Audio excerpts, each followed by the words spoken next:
Odisha rail हादसे के बाद बीजेपी सरकार चौतरफा घिरती नजर आ रही है। इस हादसे में 288 लोगों की जान चली गई, 1175 लोग घायल हो गए।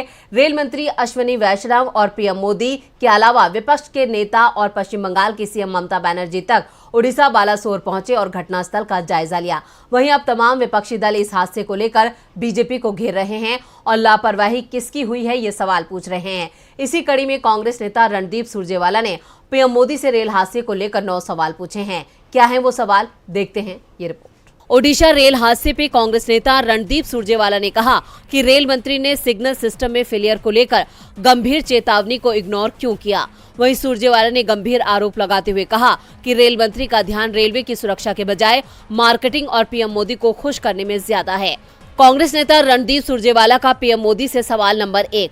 कांग्रेस नेता रणदीप सुरजेवाला ने कहा कि बालासोर रेल हादसा सिग्नलिंग प्रणाली की विफलता के कारण हुआ, लेकिन रेल मंत्री और रेल मंत्रालय सिग्नल प्रणाली की विफलता पर दी गई महत्वपूर्ण चेतावनी से बेखबर थे। रेल मंत्री या रेल मंत्रालय इस खबर से बेखबर या लापरवाह क्यों थे। सवाल नंबर 2। हाल ही में कई मालगाड़ियां पटरी से उतर गई, जिसमें कई लोको पायलटों की जान चली गई और वैगन नष्ट हो गए। इसने रेल सुरक्षा की कमी पर पर्याप्त अलार्म क्यों नहीं उठाया, जिसमें मंत्री और रेल मंत्रालय को उचित उपाय करने के लिए मजबूर होना पड़ता। सवाल नंबर 3। क्या ये सही है कि रेल मंत्री को रेल सुरक्षा पर ध्यान देने के बजाय मार्केटिंग और प्रधानमंत्री को खुश करने की अधिक चिंता है?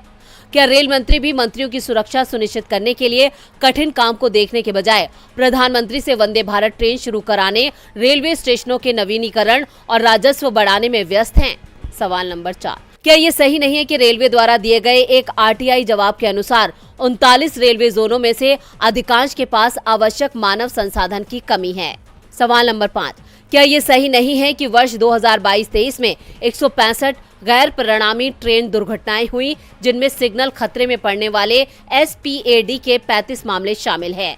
इसने रेल सुरक्षा पर गंभीर चेतावनी क्यों नहीं दी? क्या निवारक उपाय किए गए? कवच नामक ट्रेन टक्कर बचाव प्रणाली TCAS को सभी रेलवे क्षेत्रों में क्यों लागू नहीं किया गया है?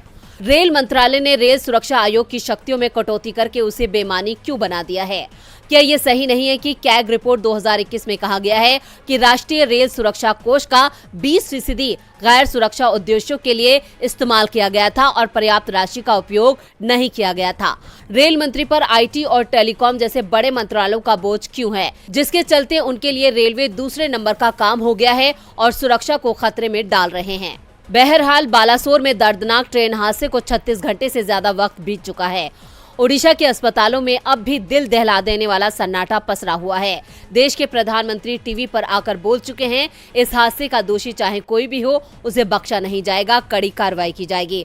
हादसे के बाद पक्ष विपक्ष आमने सामने हैं, आरोप प्रत्यारोपों का दौर शुरू हो चुका है। लेकिन इन तमाम बातों में से एक बात तो तय है कि आगे चाहे जो भी हो, लेकिन जो लोग इस दुनिया से चले गए वो अब वापस कभी नहीं आएंगे और 2 जून 2023 का दिन काले दिन के नाम से जाना जाएगा।